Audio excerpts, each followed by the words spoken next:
Hey guys, Whitney from the Holiday Homestead here. I wanted to make a new video about garden beds. So we are in the process of building our third, or actually fourth garden. We already have the summer garden, we have the winter garden, and we have the garden inside our greenhouse. And we decided to take over a spot that is a little bit flat, but not super flat. I guess less hilly than our other areas, originally for an orchard, and then we decided we didn't really know that much about trees enough to get into it like fully. So then we decided to take the space and use it to grow grain, and so that is what we are working on right now. And it's actually a perfect time to be making these videos because you guys get to see a garden from scratch, how it starts. So I'll give you a quick kind of panoramic view of the whole space, and then we'll have a look at what we're working on. So here you go. So this is the garden through here. We're working on the fencing right now, which actually is a great time to be working on the fencing because we are able to kind of push the fencing down a little bit and drag trees through and logs and all kinds of stuff.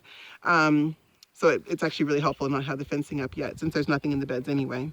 But pretty soon the fencing will be done, and then we will get started on growing. Okay, so basically this is perfect because you guys get to see beds from, I guess, all stages, I guess, of the bed. So we'll start with this one first. So this is a garden bed that we have with just the wire and the logs. So we use logs to kind of delineate the space, kind of give us a little bit of a separation between the weeds and everything else. And these are just logs from the forest out there. We just cut stuff down, kind of do some tree trimming, and then drag them across the fence and then bring them over here. And these are just basic old logs, nothing fancy, but we've got about 2 or 3 fence staples in to hold each one in.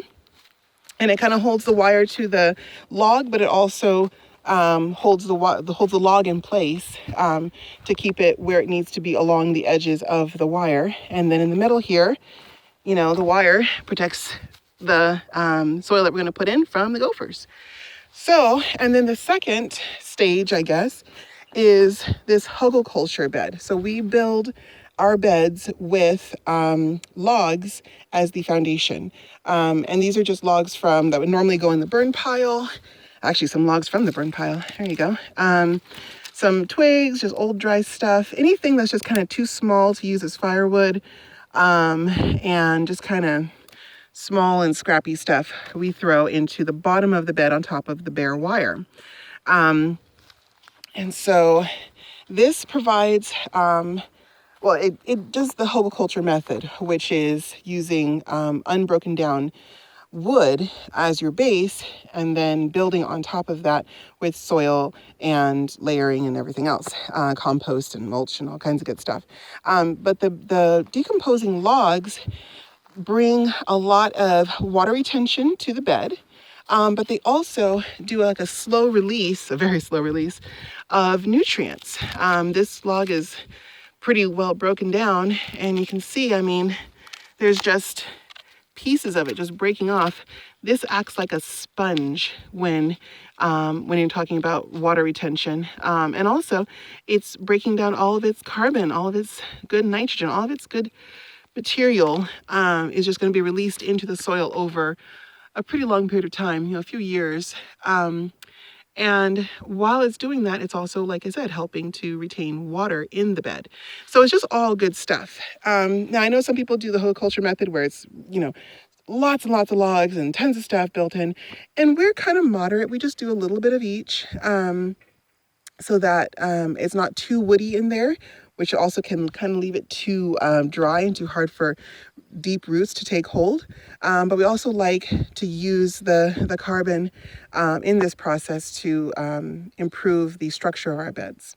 So that's stage 2. And then this would be stage 3, which is to start adding soil and growing material to the bed. And so we've got the logs underneath there, and this is material from our chicken coop area that we kind of help the chickens, or I guess the chickens help us to make. So this is chicken poop, this is broken down leaves, this is straw, wood chips, all kinds of good carbon materials, all worked in together by the chickens over about 6-9 months, I guess. And it comes out as this beautiful, very soft, yet kind of holds its form growing medium. And it's great. It's already infused with a good amount of chicken manure, but it's already broken down chicken manure. Tons and tons of leaves and wood chips. Some are, less broken down than others, but either way, it's all helping the soil. And so we just dump this right on top, and we, kind of rake it in. There's tons of weeds and stuff in with it, and that's all fine. All these weeds are going to break down into compost because we're going to cover this whole thing with paper, and we're going to kill off all the weeds and just let them feed the bed, pretty much. So here we go. Yay! Thank you, husband. Thank you, son. All right, cool. And then that's one of our cherry trees. It's doing well, but we're not too sure about it. Anyway, and then the last stage is this here. So this is a bed that we worked on yesterday, and it is finished.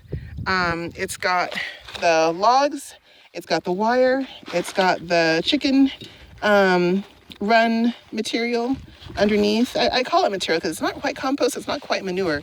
It's just beautiful combination of both. Anyway, and then we cover all that with paper, from end to end with paper.